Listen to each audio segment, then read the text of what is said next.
Hi everybody, welcome back to my channel. Today we're going to do a DIY Dollar Tree farmhouse kitchen wall decor. We're going to use this 11 by 14 picture frame from the Dollar Tree, as well as 3 of the bamboo serving utensils. I have a spoon, a spatula thingy, and a wooden turner thingy, I don't know. And then I'm going to use this contact paper, but you can use any type of fabric or background that you want. I'm going to use a piece of foam board. This is black, but I'm going to use white. And then we're just going to use a Sharpie to write our favorite quote. I'm going to show you guys how to do that. And then I'm going to use my very last piece of the 13-foot nautical rope, which is a little bit thicker, to hang it, as well as some glue gun and then my box cutter, utility knife, whatever you need to cut the foam board. Okay, so I also didn't mention we need paint, but that's another option as well. So I'm going to paint this frame. I took off the glass and I'm going to paint it with some white chalk paint. I am not making it neat. I am not making it perfect because we're going to distress it anyhow. I'm going to use a wet distress technique that I actually learned from Sarah Jane. It's chic on the cheap. And I never really thought about that before. I always just sand when I'm distressing. What do I know?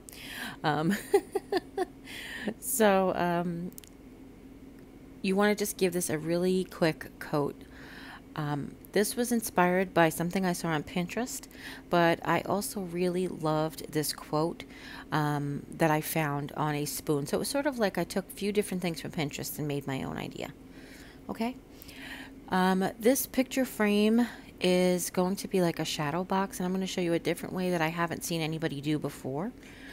Usually with these shadow boxes, they take 2 frames and they glue them on top of each other to make it elevated, but we're going to do something a tiny bit different with foam board. So after I painted the front, I went ahead and I just threw a coat of paint on the back. It wasn't the back necessarily I was trying to get to, but I was trying to get to the inside of the frame where the clips are. Then I took the frame, I laid it, once it was dry, I laid it on the foam board and traced around it. Used my box cutter to cut that piece out. And then I cut this piece with the contact paper. I love this contact paper. I've never seen it before. It almost looks like quartz. I really do like it, like a quartz countertop. It's very, very, very pale beige, sponged on white background. You guys may have seen it lots before, but I've never seen it in any of my Dollar Trees. So we're going to go ahead and cover it. I just cut the piece of foam of contact paper about an inch and a half around, extra on each side, and then we peel back one triangular corner, put the foam board on, flip it over, and then slowly peel the paper back as we rub, and that's how we get it with no bubbles. Now I'm cutting the corners off in a triangle fashion, and I'm going to fold them up as well. This is going to be on the back. If you're going to hang this somewhere where you're going to see it from both sides, then go ahead and put an extra piece of contact paper on the back. You go ahead and do that. That would be great. And then of course we want to make sure we dry fit it to make sure it fits before we go ahead and cover the contact paper. So now I learned this tip from Jean Persani at Beauty and the Stamper. A lot of people pull these tabs out and then glue the frame in for this type of art, but actually she told me that you can cut them down, and as you can see there, I did. You just take a regular scissor and you just cut those tabs in half. You do take a little bit of force, and not much though, but if you used a wire cutter too, that might work, or a tin snip. And this way you actually still have them to hold the glass in place, but you will not see them through the glass, which is so wonderful. Such a wonderful tip. Now I wanted to make sure that I painted that inside of that frame, and I want to make sure that I get the tabs as well. So if we do see some tabs come through, they'll be white and you really won't notice them as much anyway. Okay? And that's just a little tip that I like to do. So when we dry this, once we're finished painting this all, we'll set it aside to dry. And then I also wanted to tell you, I started to tell you in the beginning that you could use any kind of fabric or paper to cover your foam board for your background. But if you do that, then you're going to need to use spray adhesive to get it to stick to the foam board. So now I'm just taking the paper insert for this frame, and I'm just using the glass like a ruler for some reason, and I'm kind of creating like the lines that we had when we were learning penmanship, with a little dash in the middle. And I'm doing this so that I can write my words straight and even and space them out nicely. This is just a tip. Now on this glass, I'm just writing with a Sharpie. I did say to Jim I would like to print out this quote on a Cricut and replace it. But for right now, I just thought a Sharpie would be nice. I've got a nice new Sharpie. So what I did was I just wrote out what I wanted it to say, spaced it out on the paper, and then I'm just going to lay the glass on top of the paper and I'm just going to go over it. And now here's where I'm going to be able to make it neater or more perfect or, you know, nicer. But I just chose this quote. Like I said, I saw it on Pinterest and I thought it would be so perfect to go with these serving spoons. And it's such a beautiful sentiment as well, because we're all called to serve. It's kind of feel like what we do here. Okay. So now that the frame is dry, I'm just taking, instead of a wet rag, I'm actually just using one of the wipes that I got from Melody Reed. And I'm just distressing the frame. It's called like wet sanding, and you could do it with chalk paint real easy. Now I'm inserting the glass and pushing all the tabs back. My fingers were kind of tender today, so I actually just used the handle of the scissor and I gently pushed all of the tabs down onto the glass. Okay, and then I was showing you how you dry fit it and make sure it fits still with the tabs and everything. And now we're going to place our spoons and spatulas. The spoon is a little shorter than the other two, so I just made sure I made it a little higher in the bottom. It also has a different sort of handle, so I felt like it felt really appropriate to put it in the middle.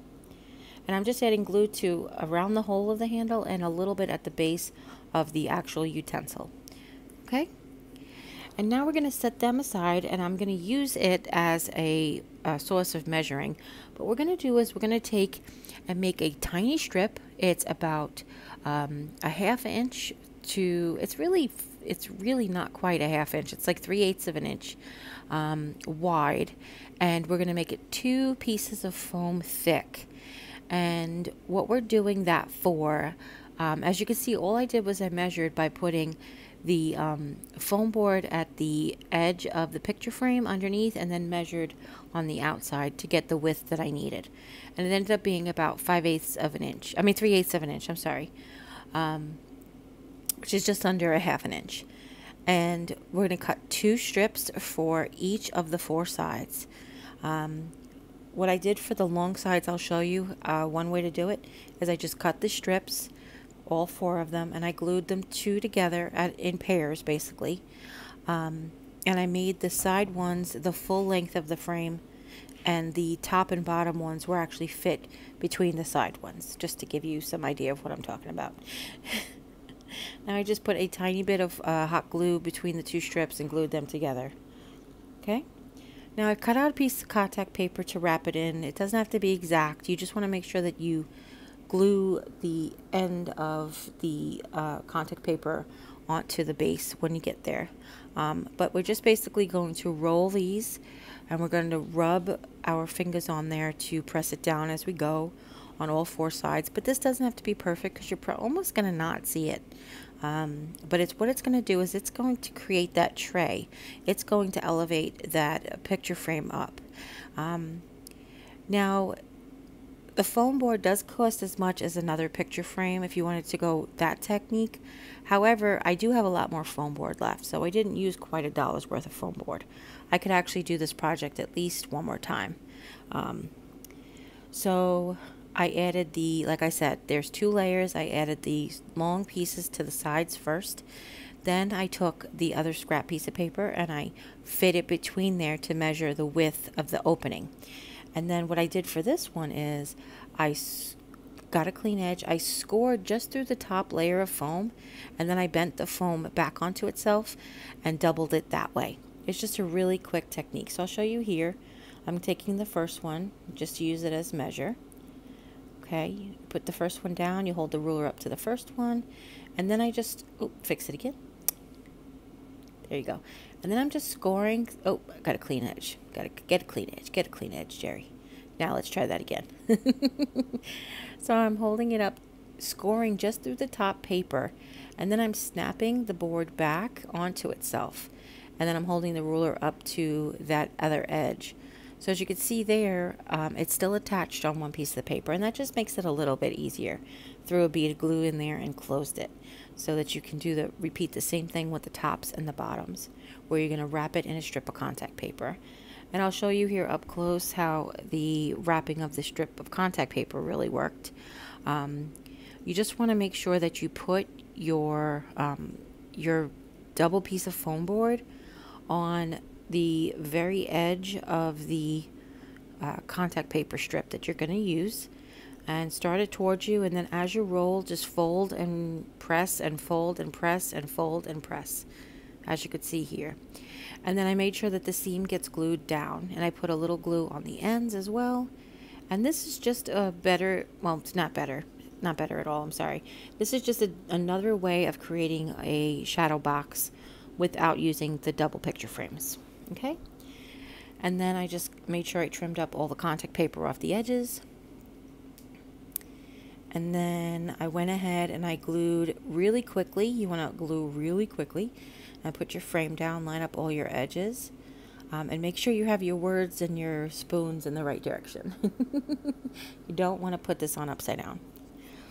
Okay, so the next thing I'm going to teach you is how to create this hanger. Now, we are creating the hanger sort of how we do our jute hangers, but we're doing with this rope. So you're going to fold the rope in half, and you're going to create a noose sort of situation, but you want to make sure that your knot lays nice and flat. Then what I did was I decided how far I wanted it to hang on one side, and I put tape around that measurement just above where I wanted to hang. And then I laid the rope flat, and I put a corresponding tape on the other rope. This way it hangs nice and even. Now I've taken a bead of glue between the frame and the riser, and that's where I'm going to glue my rope. Making sure not to glue the piece of tape that we put on. I'm just gluing just below it. And I'm going to repeat the other side as well. And this is just a really nice way to get it to hang evenly. Like I said, if you mark on both ropes, the exact same spot on both ropes, that knot will automatically be in the middle. Okay? And now I have a piece hanging off on both sides. I just decided to make it frayed. That's just what I wanted to do. I untangled all of the rope, so it's a little tiny frayed knot down there. And then I repeated it with the other side and cut off the little tapes, and that's it. I really do like this. Like I said, it's been something that I've been wanting to make for a while. So I hope you guys really do too. If you do, give this video a thumbs up. If you have any questions, please leave them in the comments down below. Don't forget to share with friends and family, anyone who might be interested, seeing how to make this or one of these techniques or any of that stuff. And if you haven't yet, click subscribe, and when you do, a little bell will pop up. When you ring that bell, YouTube will let you know whenever I upload a video. And I do want to let you know that it does say, "He did not come to be served, but to serve." And it's Mark 10:45 in case you're interested. And as always, you take care, God bless, and we'll see you next time. Bye.